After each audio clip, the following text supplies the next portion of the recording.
This episode is brought to you by Heyday. Feeling stressed? Take a moment for yourself with Heyday. Stroll through rows of golden wheat, tend to cute barnyard animals, and discover the joys of a digital farm retreat. You don't have to hop in a car or catch a plane. Escape to the farm at the tap of a finger. With Heyday, you're not just tending to a farm, you're tending to yourself. Heyday. Search Heyday, that's Hay space DAY, in your favorite app store. Heyday is a free-to-play mobile game and offers optional in-app purchases and random rewards.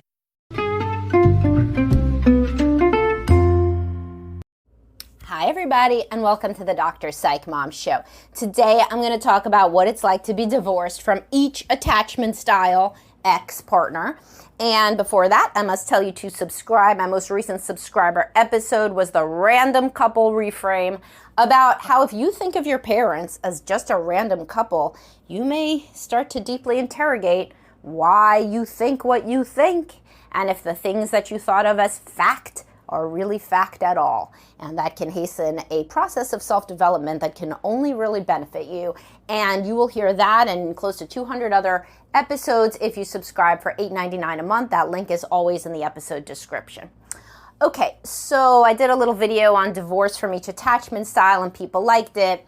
So I figured I would expand on it here. So you could go back always to my attachment styles overview. That's a subscriber episode on the Dr. Psych Mom Show here. And you can get like basically the deep dive into what it is. All right, so first of all, the question on everybody's mind, do securely attached people get divorced? Yeah, they do. But they're not secure anymore by the time they get divorced. Like their relationship with each other has obviously become a source of sadness, resentment, etc. But there are people that, something changes, for example, like one person devolves into addiction or untreated mental illness, or one person has an affair. Now nobody's going to like this one, but you can be securely attached in your relationship and still be tempted, and still, if you're an addictive, sensation-seeking personality, end up being unfaithful. And in that case, if the secure partner finds that out, they may not want to work on things. They may be all done, And so there are situations where kind of everything is going all right, and then something bad happens.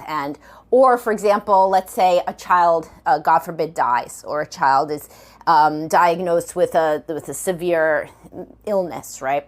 You could be a very, very close, happy couple. Nobody's perfect, right? But you could meet for secure attachment criteria, and then this tremendous stressor happens, and guess what? You start hating each other, right? Because that's just what happens when people are extremely stressed. And so that could happen. There's like a lot of things that could happen in this world. So if you do divorce from somebody with secure attachment overall, it's not going to be bad. These are the people who can co-parent successfully, and they are kind of friendly, not friends, maybe friends. That's a little bit enmeshed, but, friendly, and still come together to the parent-teacher conference, if that's what they used to do. And there's like kind of not a lot of crazy bitterness or resentment. Stuff is split down the middle in terms of finances, and people move forward. Obviously, it should go without saying, but nothing does, that those people tend to remarry, if they're on the younger side. If they're older and it's a great divorce, then it's anybody's guess what they're going to do. But usually people who were ever securely attached in a relationship, they move forward and they get into other happy relationships, because they like relationships overall, even though this one ended in divorce. And okay, so that's a smaller subset. Most people that get divorced not because of some deus ex machina thing that comes from the outside, or randomly-ish, but because of long-standing patterns of difficulty in interacting with one another, trust, attachment issues, fighting, constant conflict, tension, coldness, problems, lots of problems. And people don't have lots of problems generally when they grew up seeing happy marriages and felt secure as people. They just have less problems in that case. But if they didn't, then they have one of the insecure attachment styles. So let's start with avoidant. Avoidant people, I've done podcasts on avoidant wives and on avoidant husbands. You can listen to both of those. They are easy to be divorced from. They are hard to be married to and easy to be divorced from because they make everything businesslike. And they like boundaries, they like separate time, and they like this during the marriage too, way too much for the preoccupied attachment partner. The preoccupied attachment partner barely even felt married to this person. They're always going to their work, their hobbies, their friends, their different interests. The only time they would feel connected possibly is during sex. And overall, the avoidant person wants to live their own life. That's core to being an avoidant person. So, and they don't like to be vulnerable. They don't like to showcase any emotions. They're never going to get jealous when you remarry. If they do, it's buried super deep. And they never want to seem vulnerable or seem one down in any situation. They will stick to the co-parenting agreement, and they will just make it into a business. And since the marriage felt too much like a business, that was upsetting. And then sometimes people think that they'll remain upset by this person.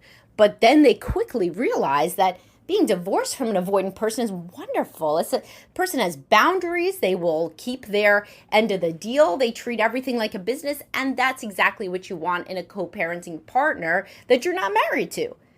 Because, as I'm going to say next, the preoccupied attachment person was always yearning for more closeness. So they want to go get into another relationship, and the avoidant person is then in the rear view mirror, and they want to just have this easy co-parenting agreement where they focus on the kids and they divide up the money, and that's that. And that happens, but and the avoidant person is very businesslike, and sometimes they do renege a little bit on some of the parenting obligations if they really get more invested, even more than into work, hobbies, etc. And then, of course, they do remarry too, usually, because most people, that are younger at least remarry. And so then they have they ask to switch things around, possibly. But overall, avoidant people, with the exception of, sometimes they are a bit self-focused and and ask for they have a lot of work travel, let's say, and they need that to be accommodated, or they want that to be accommodated. But overall, they take the emotion out of it, and mostly they just treat it as a collegial business interaction, which is bad in marriage and great in a co-parent.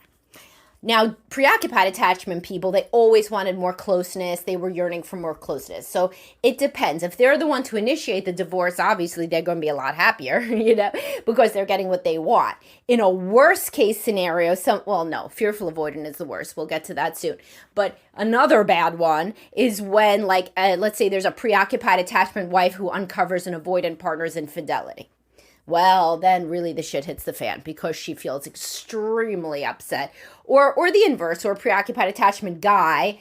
Women cheat less, but you see lots of them on the internet. Anybody who came to me from dad starting over is a man who got cheated on.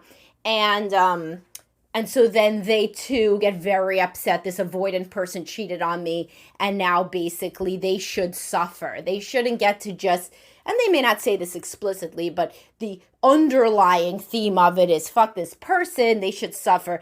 I have been yearning for more contact with them over the years, and now I find out that they were being unfaithful and siphoning off some of that energy to somebody else. Well, I'm not going to go down without a fight, and then things can become conflictual and can become very upsetting and emotional, and the preoccupied attachment partner is crying and texting and saying, how could you do this to us, etc. If they're left, then it's even worse. So if, for example, they're left for the affair partner, nobody's going to like that, but a preoccupied or a fearful avoidant person is really not going to like it, and that's when there are these very, very dramatic, conflictual, intense interactions where lawyers have to get involved, etc., etc. However, once the preoccupied attachment partner, ex-partner finds somebody else, they're usually good to go, because usually, as I've discussed, in second marriages, people go for people more like them. So the preoccupied attachment person finds a more emotional person. And so since that's what they always wanted, then a lot of the time they can completely flip the script to, thank God, that I'm out of that. Which, as I have a podcast, why most people don't regret divorce. Most people get there, almost all people get there until thank God I'm not married to this person anymore. But the preoccupied attachment person who was always yearning for more emotional closeness and has now been freed by the divorce, irrespective of who initiated it, to find another happy relationship in which the second partner is more engaged, then those people are happy.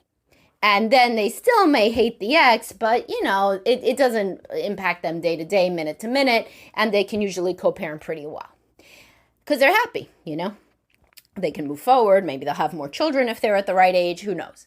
So then we come to the fearful avoidant couple, and these people usually find each other. So it's usually two fearful avoidants in a divorce, and that's when the legal industry really, really benefits, because these are the people that have ongoing conflict, hundreds of thousands of dollars if it's at their disposal to fight about shit, and they cannot stand each other. But remember, fearful avoidant is the both sides. So it's the I hate you side and the don't leave me side. And this classic borderline personality disorder title of a book called I Hate You, Don't Leave Me.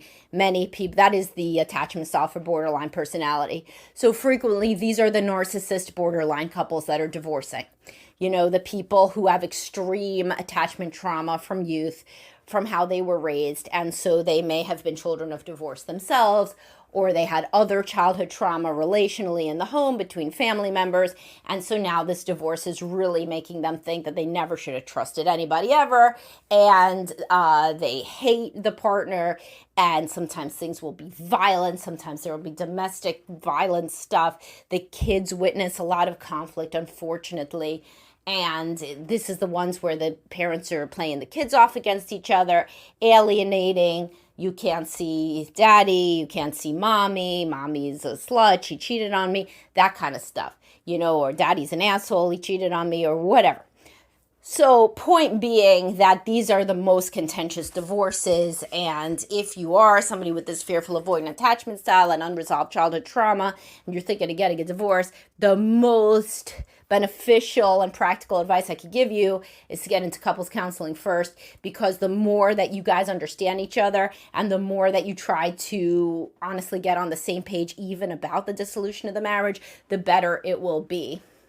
And of course your own individual therapy, although if you are fearful avoidant, this goes beyond just this, but if you are a fearful avoidant attachment style, you got to be careful as a therapist that you pick, because you need somebody with strong boundaries who wants to go deeper, because if this resonates with you and you can be a chaotic, volatile person, that sometimes the therapist just gets a little bit scared and quiet. You may not know this may be a big epiphany. The therapist gets a little scared because, when they say something to challenge you, at first you get very upset.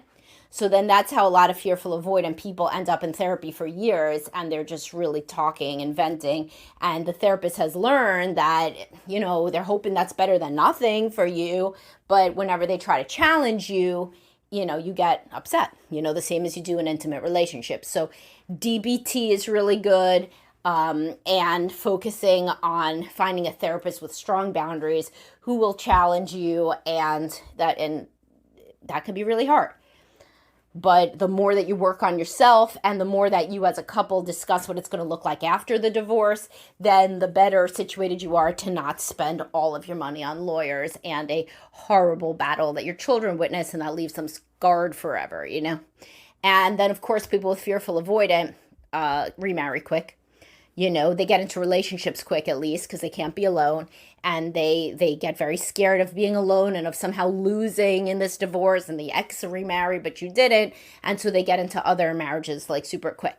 This is the attachment style that, accounts for people who get multiple, divorces. People have been divorced 3 times. That's usually somebody with fearful avoidant attachment.